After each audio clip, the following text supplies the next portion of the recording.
यहोवा मेरी चट्टान और मेरा गढ़ है, जिस पर मैं भरोसा रखूंगा। भजन संहिता 18 अध्याय 2 पद। चौथा शरण नगर बेजेर था। बेजेर का अर्थ है मजबूत। प्रभु यीशु मसीह हमारी कमजोरी में हमारी ताकत है। कई बार हम बहुत कमजोर और निराश महसूस करते हैं। पौलुस दूसरा कुरिन्थी 12 अध्याय के 10 पद में कहता है, मैं मसीह के निमित्त दुर्बलताओं, निंदाओं, आभाओं, सताओं, संकटों में प्रसन्न हूँ, क्योंकि जब मैं निर्बल होता हूँ तब बलवान होता हूँ। हमारी कमजोरी में परमेश्वर हमारे परीक्षणों, प्रलोभनों पर विजय प्राप्त करने के लिए अतिरिक्त शक्ति देता है। प्रभु यीशु मसीह व्यक्तिगत रूप से हमारा बेजेर है। हमारी सभी कमजोरियों और कमियों में हमारी ताकत है। मैं अपनी कमजोरी जानता हूँ कि मैं हकलाता हूँ। मुझे बोलने में हर शब्द के लिए परमेश्वर की मदद का दावा करना है। अपनी सेवकाई के शुरुआती में मैंने प्रभु से प्रश्न किया कि उसने मुझे हकलाने वाला क्यों बनाया। उसने मुझे कहा कि वह चाहता है कि मैं पूरी तरह से उस पर निर्भर रहूं। शुरुआती दिनों में कभी कभी मुझे मीटिंग लेने के लिए पंजाब, उत्तर भारत में 30 मील पैदल चलना पड़ता था। यहोवा ने मुझ में चलने के लिए और मेरे कांधों पर बैग लेने के लिए सभाओं में बैठने की शक्ति दी। हमें विश्वास के साथ प्रार्थना करनी है। प्रभु, हम आपके दास हैं। हम आपकी सेवा के लिए आपकी इच्छा में जा रहे हैं। हमें शक्ति प्रदान करें।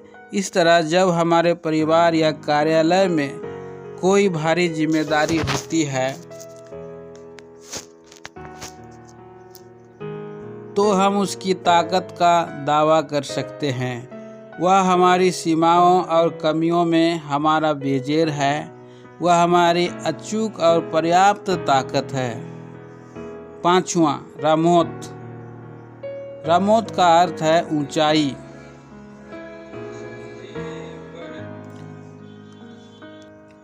प्रभु चाहते हैं कि हम अपने आध्यात्मिक जीवन में बहुत ऊपर उठे हैं। हम व्यवस्था विवरण 32 अध्याय का 11 से 13 पद में देखते हैं कैसे एक उकाब अपने बच्चों को छोटे होते हुए भी ऊंची उड़ान भरना सिखाता है। उसी तरह हमारे परमेश्वर चाहते हैं कि हम आध्यात्मिक रूप में ऊंचे उठें। चील की माँ आती है और घोंसले को तब तक हिलाती रहती है जब तक वह टूट ना जाए। फिर उकाब घोंसले से गिरने लगती हैं।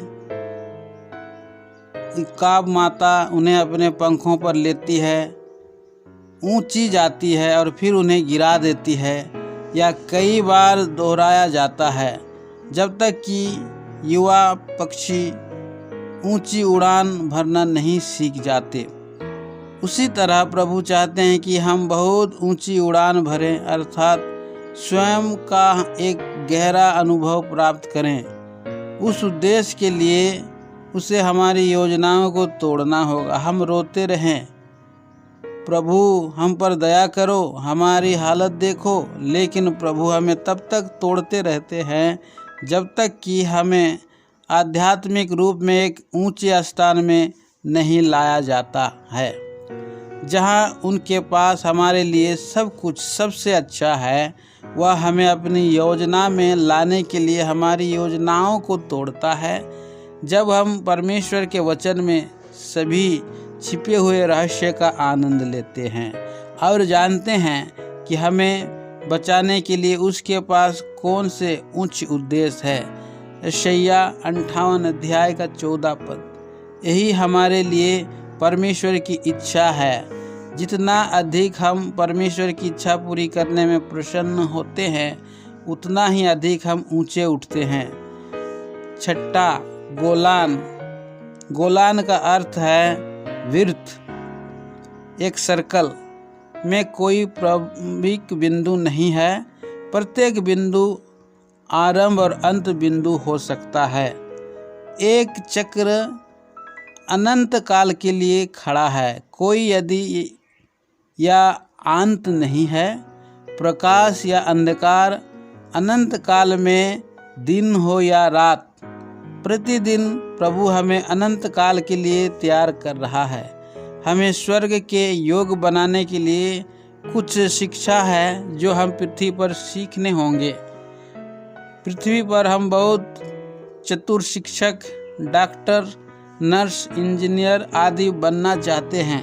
प्रभु ने हमें खोजा है कि हमें अपनी योजना स्वर्गीय योजना में रखने के लिए बचाया है।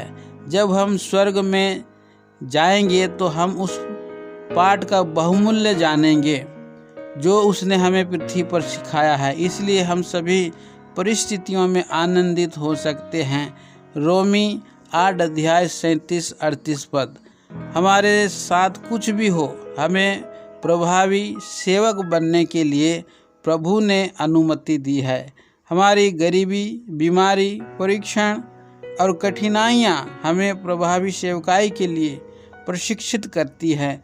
इस तरह हम अपनी सभी प्रलोभनों पर विजय प्राप्त करते हैं। परमेश्वर, हम विश्वास से कहें, प्रभु मसीह हमारा केदेश है।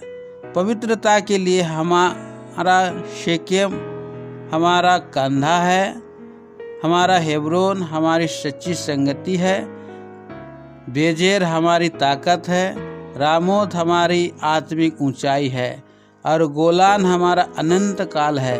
इस प्रकार हमारा सिद्ध चिरस्थायी बलवान स्थान हो जाता है।